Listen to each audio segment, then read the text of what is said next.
এই শোনো, কিছু কথা বলি। এই যে তুমি এত কষ্ট পাইতেছো না, কষ্ট পাইতেছো, মন খারাপ করে রাখছো কার জন্য?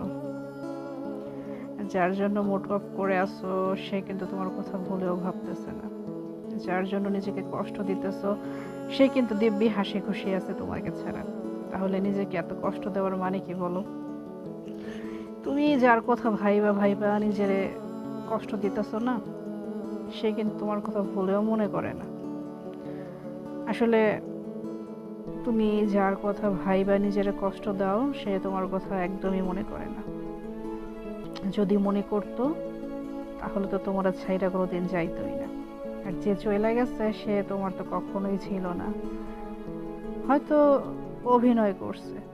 তুমি ভাবতে পারো যে তুমি ওরে ভালোবাসছো, ও তোমারে ভালোবাসছে, পরিস্থিতির শিকার। আসলে এইসব পরিস্থিতি টরিস্থিতি কিছু, এগুলা ফাউল কথা, বুঝছো?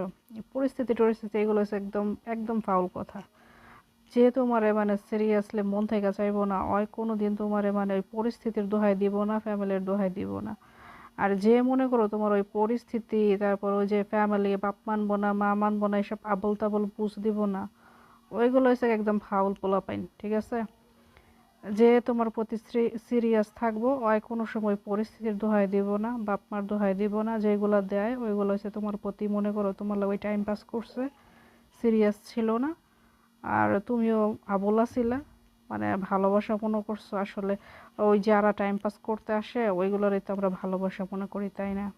তো ওই সব মানে প্লে বয় বলো বা প্লে গার্ল বলো, এগুলোর জন্য নিজের কষ্ট দিও না। মুভ অন করো, যা হয়েছে হয়েছে, সব কিছু ভুইলা নিজের লাইফে মানে